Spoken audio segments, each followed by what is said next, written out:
so we're back in the room. And I got my little notes on what I wanted to talk about on this trip and about this whole content creating and being a flight attendant, a full-time flight attendant. Everything is full-time over here. We're just full-time girls. There are no rest days. Whether you're making lots of money or not, there's no rest for the weary if you want to be great. You gotta keep trying to be great. Top question I've been asked by anyone that's messaged me on Instagram about flight life, blase. How did I become a flight attendant? So, sorry my glasses are turning dark because I'm sitting in front of this window in the room. Okay, so I became a flight attendant back in 2012. I finished college in 2011. At the time, I was working as a librarian assistant for the Houston Public Library, and I loved my job. I got to do a lot of activities with the kids and the teens and a lot of helpful things. I felt like it was like community helpful type like things, and I loved my little job. Oh my God, I loved it so much. But the problem I was having at the time, I was like 20, I don't know if I was 22 or 23, to be honest, and I don't feel like doing the math. Anyway, I was like 22, and I kept trying to pursue higher positions within the city, or with even within the library system within the city, and I kept getting turned down. And to be honest, I really think that my manager at the time just didn't want me to be great because I was young, so she wouldn't recommend me. And I actually spoke to someone who said those things, like she confirmed it for me, and she was like, yeah, no, she doesn't, she's basically the one that's holding you back. That is that. So my mom, I guess in all of my, it wasn't depression, but like defeat, she applied for me at that time for me to be a flight attendant. Okay, that was super cool. I got the interview, and to be honest, I didn't know what to do with it. I didn't know if I really wanted to do it. I didn't know if I was truly into it. I didn't know if I wanted to leave. So many things going through my head, but she took away the choice. It's okay that she took away the choice, but she took away the options, because when it came quick. It was like, application received, interview is scheduled, go to this group interview thing. And when I went to the group interview, y'all, I was late to my interview. And I live in the city where the interview took place. I'm not one of the applicants that had to fly in, but I was late to the interview. Had to call and get directions because I couldn't find out where the heck I was going. When I walked in, there was like 100 people in the room, and I was the last one that walked in.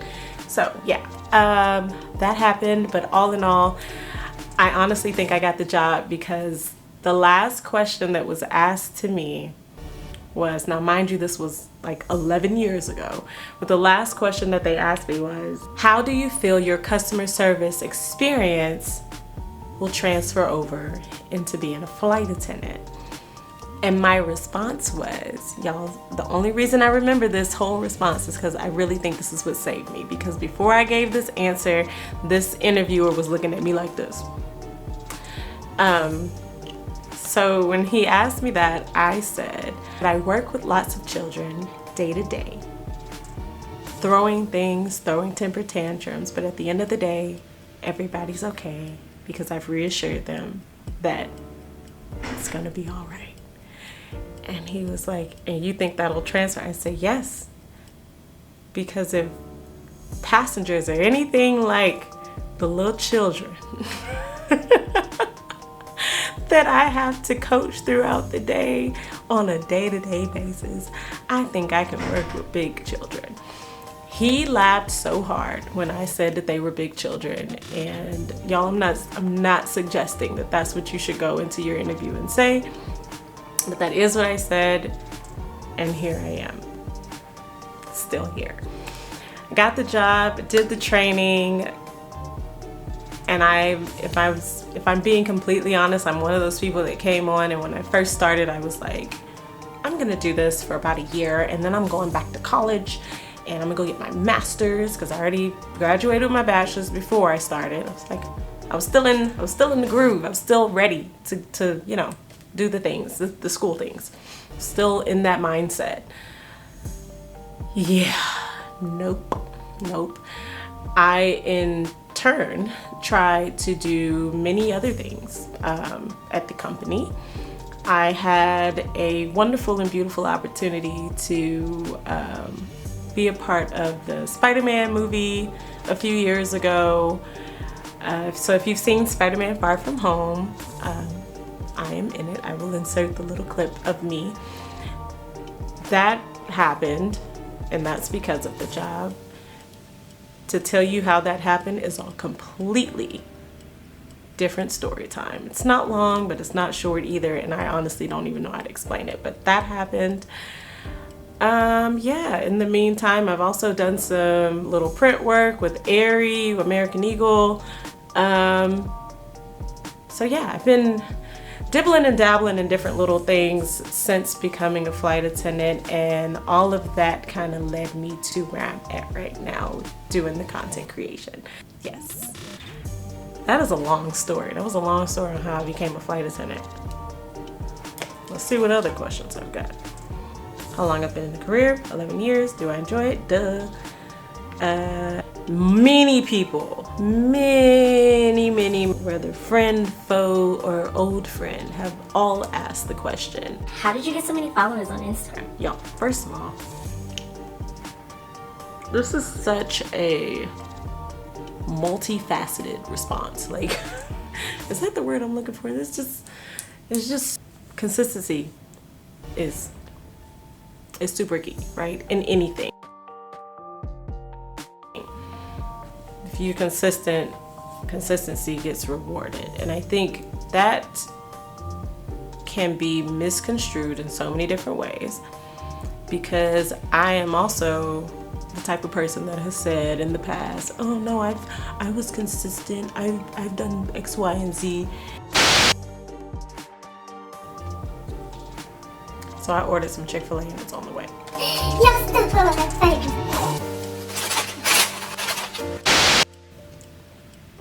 We're back. In believing that you've done everything that you can do in order to pursue a dream, a vision, a goal, actually do all that you can do. And whenever you do all you can do, put in full effort. I've been doing the content creating half of things since 2021. And I have been going hard all of 2021, 22, 23, now 23. It doesn't get any easier. It doesn't necessarily get any harder. It's just you must be consistent with the work. So along with scripting and editing, which takes me hours, but I enjoy it. There's also the business half of things. So whenever I have brand deals for my Instagram account, I am the person, the social media manager per se. I am my own agent. I am my own everything. So full commissions come to me. All monies come this way. I do not have a liaison person. There's no one that's responding for me. There's no one that's doing the management parts of things. No one's filling out those tax forms for me. No one's creating the invoices. I am doing all of the things. And because I'm doing all of the things and I'm paying for all of the things that I need, all of my software, equipment, everything is coming from this source here. And the brand monies that I receive is going back into that same source. So it's all rotating right now. And what I try not to lose sight of is the part that I enjoy the most, which is the creativity part. So I actually love doing my own editing and also the writing half, because I just like to write. So for camera purposes, I don't really script out. I don't script out everything I'm gonna say. I give myself bullet points and I try to run from those bullet points. I talk a lot, so it's like just keeping it in-house is the hard part for me. But I do take my time when I write out my newsletters to make sure everything flows and makes sense and it's not too long, not too short, but just that perfect sweet spot to make you want to keep reading just a little bit more. Right now I have about 2 hours remaining before it's time for me to get dressed. 3, 4, oh, I have 1 hour remaining before it's time for me to get dressed. So I'm gonna go sit on this bed in my drawers and watch The Flash. The way superheroes have a hold on me is very unhealthy, and I love all superhero content. It can be DC, Marvel, it really doesn't matter. As long as there is a hero and a villain, I am here for it, y'all. And right now it's Flash, so I'm gonna sit in here and finish watching my show, relax my mind, probably gonna wash my butt again before I go to work, and I'll be back on here whenever I take my hair down and start getting ready. You won't see me in uniform, but you will see this hair whipped, laid, and that's it.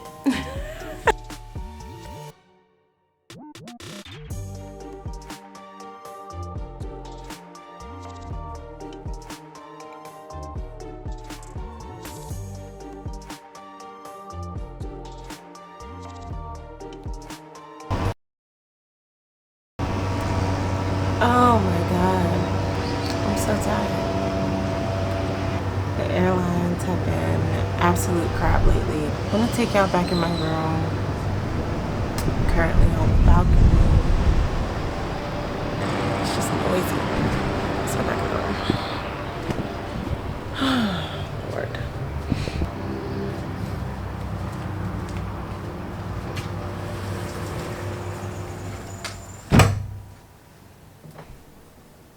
Okay, y'all, so I have this thing about not sitting on the couches and the those little chairs in the hotel. So like this. I'm not sitting on that because I don't know what's on that. At least the sheets are changed, so I'm gonna go sit on the bed. But the lighting's not as great over here as it would have been if I sat on this couch, but it's okay. Oh, I felt like it would be a good perspective to give right now while I am on this layover in Cancun on kind of what I would do on a day like today and what I've already done on a day like today. So for one, once I got here, I went to sleep. That's A, because if you're already a flight attendant, you know when you come off of a red eye, there's nothing else that I want to do other than take a nap. So naps were first. But I kind of already planned out my day. I wanted to wake up by 11 a.m., get me something to eat, and then start the things that I needed to get done. Now, for me, my content creator work does not stop once I come to work as a flight attendant. So once I'm working my trips, nothing stops, y'all. The only thing that interrupts content is physically being on the plane. That's the only thing. I'm not pulling my camera out. I'm not doing nothing stupid. Nothing like that. And you cannot. You can't. Once I arrive to my hotel, everything picks back up. So I'm first looking into what I need to get done. And we'll start off with my top 3 things every day. That's like either pending top 3 things or top 3 things that I need to start on. So for my top 3 things on my list for today was I needed to fix this little snippet for my video. For this video, you're a part of my top 3 today. That was the top 3. The next thing on my list of things to do is to finish working, or not finish. I need to write out another entry for my newsletter that goes out once a month. And y'all, I know I still sound asleep. That's because I've been in here, okay? Everything I've done has been in this bed. Except for that moment I just took you outside. I actually ordered room service so that I can continue working, because today I have no desire to go outside in Cancun. It's very gloomy, and because I've been doing this trip all month, the thrill is gone. I've done all the things, and today I'm simply just tired. And next week I have a better layover, so I'm hoping all goes well and I can work my trip next week and when I'll be in Punta Cana. And then the third thing on my list was to work on a reel, which I've already done. So if you saw my reel about me finally learning how to swim, and I have like this raggedy terrible way of getting from one end to the other in the pool. Yeah, that was today. Well, it wasn't today. I put it up today. Yeah, so I start off with those top 3 things, and to be honest, y'all, right now I am ridiculously tired. I am going to get the flash on. I've got my room service that I am not finished with. And that's it, y'all. Like, that's the only piece I wanted to add on to the video. And